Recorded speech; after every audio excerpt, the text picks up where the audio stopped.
According to a recent report from the National Center of Educational Statistics, more high school students are going to college than ever before. But getting there and paying for it takes a lot of planning and preparation. And today's show is designed to help students and their parents prepare for college and finding grants and scholarship money to pay for it. With us again is Sheba Lowe Beverly, CEO of A+ Test Prep, and Rhonda Manns, college admissions consultant with A to Z College Planning.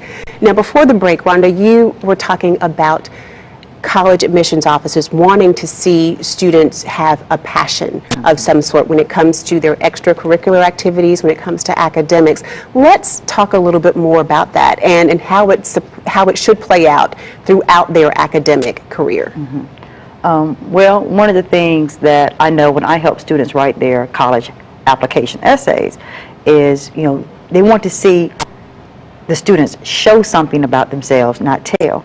Lots of students want to say, I'm smart, I'm motivated, I'm good at what I do, I'm good at sports, I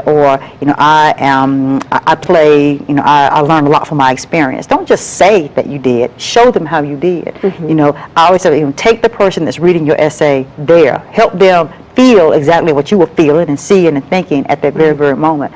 I think about that student who wrote the essay about homelessness in America, but when you looked at her application portfolio, it didn't say that she had ever done anything about that issue that she said in her essay was so very near and dear to her. So no volunteering or anything right. Like so that. You want there to be a connect between what you're saying in your essay and what you're trying to show about yourself and what the rest of the college application portfolio was going to say about you.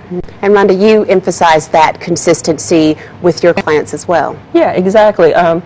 Colleges are looking for a consistent application. They're looking, if you're saying, okay, I would like to be a nurse, so they're looking to see, did your extracurriculars center around that? Did your high school course selection center around that? It's hard to convince an admissions officer that you're interested in nursing when you didn't even take the anatomy and physiology class that was offered at your high school, when you haven't volunteered in the nursing home or the hospital or any type of setting to explore, is this really an interest of mine? So they really like to see that consistent application, that your activities are equal to what you're saying your interests are as far as a college major.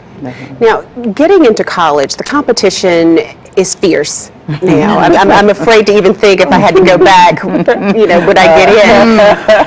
That being said, how can students today set themselves apart from other applicants? You know what? That's an interesting question, because I always start my classes with, if you have 30 seconds to sit before an admissions committee and tell them why you deserve that last spot among the last 100 applicants, what are you going to say about yourself? I think it goes back to what Rhonda was saying about, showing leadership. How have you been involved in your community?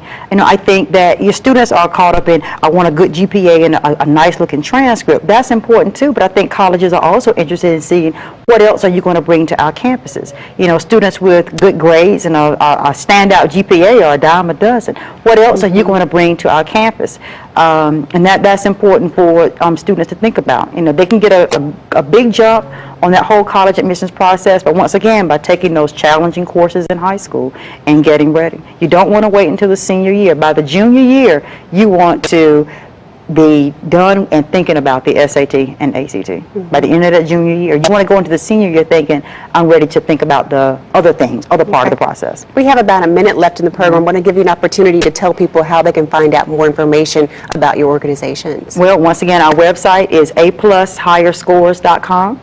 And we also have a blog. We have our Facebook is A+ Test Prep, and our next class is going to be starting January, oh my goodness, September 25th at Jordan High School, and registration is available on our website. There's lots of information there about success stories that we've had with many students in the area. Okay, and Rhonda? Our website is A to Z collegeplanning.com.